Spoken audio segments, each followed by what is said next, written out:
Saudara-saudara adalah harapan seluruh bangsa. Kalau saudara kuat imannya, kalau saudara disiplin, kalau saudara rajin, kalau saudara optimis, masa depan bangsa kita akan cerah. Masa depan bangsa kita letak di pundak anak-anak mudanya. Saudara-saudara sekalian, Rasulullah Shallallahu Alaihi Wasallam telah menyampaikan bahwa sebaik-baiknya manusia adalah yang paling bermanfaat kepada manusia lain. Dan juga pepatah nenek moyang kita, gajah mati meninggalkan gading. Apakah nama kita akan baik, akan mulia atau tidak? Alhamdulillah kita melihat bahwa Al-Habib Munzir telah meninggalkan nama yang baik. Beliau telah meninggalkan jasa dan ilmu yang begitu banyak dirasakan kebaikannya bagi kita sekalian. Saudara-saudara sekalian, dalam hal ini, kesempatan yang baik ini, saya ingin menyampaikan beberapa hal tentang bangsa kita sekarang. Saya ingin menyampaikan beberapa hal tentang bangsa kita sekarang. Saudara-saudara sekalian, sebagai bangsa kita telah berhasil menghadapi sebuah ancaman yang sangat dahsyat yang telah melandai seluruh dunia, yang kita merasakan bersama, wabah COVID-19. Wabah ini telah menyerang seluruh bumi. Semua negara telah kena dampaknya. Banyak negara terhenti kehidupan ekonominya terhenti. Banyak negara bahkan mundur. Dan banyak negara sampai hari ini belum bangkit dan belum pulih. Negara-negara di sekitar kita, Sri Lanka, Bangladesh, Nepal, Pakistan, Myanmar, ekonominya ambruk, kolaps. Di antara mereka banyak negara yang sudah tidak mampu bayar gaji pemerintahnya.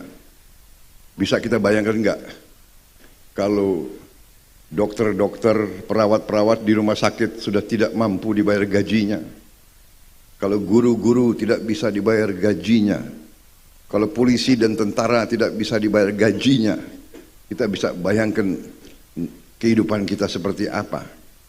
Dan itu terjadi di negara-negara tersebut. Di Argentina, lebih jauh dari kita, inflasi hari kemarin sudah mencapai 109%. 109%. Artinya, kalau hari ini kita beli barang katakanlah harganya 100 rupiah atau 1000 rupiah, besok sudah jadi 2000 rupiah. Inflasinya 100%. Argentina. Turki sudah 80%. Banyak negara seperti itu. Di Jerman, negara yang salah satu terkaya di dunia, di Jerman, harga BBM telah naik 10 kali lipat. Harga energi 10 kali lipat. Kita bayangkan. Karena itu kita sebagai bangsa patut bersyukur bahwa kita berhasil mengatasi pandemi relatif cukup cepat dan ekonomi kita tidak ambruk, inflasi di kita tidak sampai 2 angka, berkisar di sekitar 6%. Pertumbuhan kita, di mana negara-negara lain pertumbuhannya 1%, pertumbuhannya mungkin ada yang masih 0%. Alhamdulillah kita sekarang sudah 5,4% pertumbuhan. Dan ini kita bersyukur karena bangsa kita bisa rukun, bangsa kita bisa kompak, pemimpin-pemimpin kita bisa kompak, bisa rukun. Saudara-saudara, saya juga ingin menyampaikan dalam kesempatan majelis yang mulia ini bahwa seluruh dunia sekarang menghadapi keadaan yang tegang.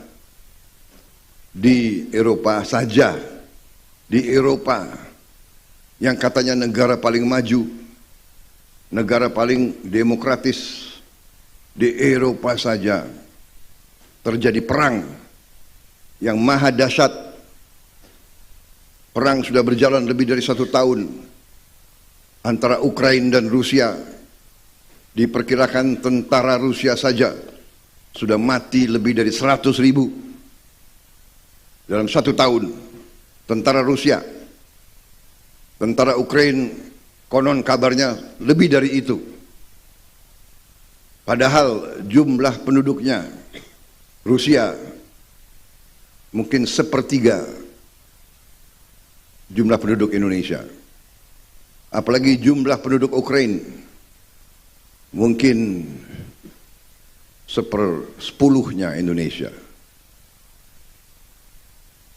Saudara-saudara sekalian, perang di situ kita bisa bayangkan, katakanlah tentara Indonesia sekarang seluruhnya 400.000. Kalau mati 100.000 dalam 4 tahun, tentara kita sudah habis. Kalau dalam 1 tahun mati 100.000, dalam 4 tahun tentara kita sudah habis. Ini kita harus bayangkan dampak perang di situ yang katanya sudah ribuan kilo dari kita, berpengaruh kepada kita, kehidupan seluruh dunia. Kenapa? Karena Ukraina dan Rusia penghasil gandum 30% dari gandum dunia. Juga kenapa? Karena Rusia, Belarus juga memiliki sumber untuk pupuk. Kalau pupuk susah, petani kita susah untuk tanam, harga-harga pangan akan naik. Kenapa? Karena Rusia juga penghasil BBM yang terbesar, salah satu. Kalau perang di situ, harga BBM seluruh dunia naik. Kalau BBM naik, semua harga naik. Jadi kita patut bersyukur bahwa Indonesia bisa masih tenang, masih bisa mengatasi ekonomi, mengatasi COVID, dan ini karena keyakinan kami adalah karena pemerintah kita di bawah kepemimpinan Presiden Joko Widodo mampu bersama rakyat, bersama semua komponen rakyat, kita mampu bekerja sama, kita mampu kompak, kita mampu damai, kita mampu rukun. Saudara-saudara sekalian, dan saya berapa tahun ini banyak mempelajari dan baca kajian-kajian dari negara-negara besar tentang Indonesia. Semua negara, semua institusi dunia meramalkan Indonesia ini akan bangkit menjadi negara dengan ekonomi terkuat keempat atau kelima di dunia. Saudara-saudara, bisa bayangkan atau tidak? Sekarang saja kita sudah anggota G20. Kita nomor 16 terbesar di dunia dan terkuat dan terkaya ke-16 di dunia. Dan sebentar lagi kita akan menjadi negara ke-12, ke-10. Bukan lagi nanti mungkin kita G20, kita mungkin bagian dari G8 atau G7. Insya Allah tahun 2045 kita bisa menjadi negara ke-5 atau ke-4 di dunia. Tapi ada tapinya. Tapi ada 2 masalah. Yang pertama, ini kajian orang lain terhadap kita. Masalahnya adalah yang paling utama, bisa atau tidak pemimpin-pemimpin Indonesia rukun. Bisa atau tidak pemimpin-pemimpin Indonesia kerjasama. Itu mereka mengatakan. Kita punya semua. Kita punya semua tambang, semua mineral, semua tanaman, semua komoditas untuk kita bisa menjadi negara yang kaya. Saudara-saudara sekalian, pantai kita terpanjang kedua di dunia. Kita punya pantai 3,3 juta hektar pantai. Bayangkan kalau kita bikin kolam-kolam ikan, kolam udang, kolam lobster, kolam kepiting sepanjang pantai-pantai itu, berapa penghasilan bangsa kita? Laut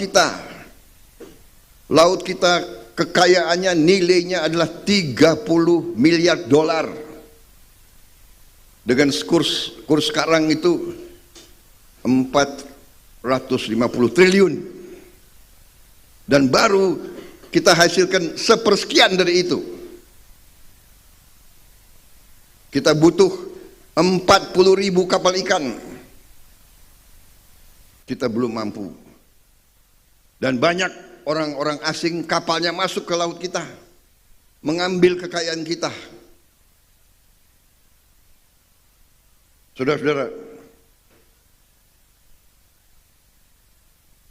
jadi ini saya sampaikan di tengah haul ini, bahwa masa depan kita cerah, masa depan kalian cerah. Tadi yang dipesan oleh Habib Nabil itu kuncinya. Beliau ingatkan bahwa kita harus rukun, harus damai, tidak boleh saling melaknat, kira-kira begitu, Pak. Dan saya terima tadi pesan-pesan yang beliau titip kepada saya. Ya, saya tidak mau menyinggung, sebetulnya ini acara haul, tapi beliau yang menyinggung, ya. Saya tidak mau nyinggung, nanti dibilang belum apa-apa sudah kampanye, ya. Enggak, saya tidak mau menyinggung. Tapi kalau saya ditanya, apa Pak Prabowo nyapres atau tidak, insya Allah kalau yang Maha Kuasa mengizinkan, insya Allah saya akan nyapres. Tapi saya terima harapan itu. Benar, kita semua mendambakan. Saya dari kecil, waktu tentara, saya pun mendambakan pemimpin yang jujur, pemimpin yang bersih, pemimpin yang membela anak buah, pemimpin yang membela orang kecil. Itu saya dari dulu saya dambakan. Saya tidak pernah lupa pemimpin-pemimpin saya, komandan-komandan saya yang seperti itu. Itulah kita, keinginan saudara-saudara sekalian yang saya tangkap tadi pesan-pesannya Habib. Insya Allah saya tidak tahu apa yang di depan, tapi seandainya nanti saya diberi tugas apapun, itulah yang ingin saya wujudkan. Saya ingin sisa hidup saya ingin wakafkan kepada bangsa, negara dan rakyat kita. Dan bila saya dipanggil oleh Yang Maha Kuasa, saya ingin menghadap dengan senyum, karena saya telah berbuat yang bisa saya buat. Saya kira itu saja yang saya ingin sampaikan. Terima kasih undangan ini, ya, dan terima kasih untuk semua acara di mana saya diajak bagian daripada haul ini. Intinya tadi saya mengajak saudara-saudara semuanya untuk menghadapi masa depan dengan optimis, dengan penuh percaya diri. Bangsa ini bangsa yang hebat, bangsa ini bangsa yang kuat, bangsa ini bangsa yang tidak mau diremehkan bangsa lain. Bangsa ini bangsa yang kaya. Sekarang tinggal kita, para pemimpin, kita mampu atau tidak mengelola kekayaan itu untuk nanti dinikmati oleh seluruh rakyat Indonesia. Saya kira demikian yang ingin saya sampaikan. Mohon maaf lahir batin, saya sudah dapat peringatan jangan terlalu lama sambutannya.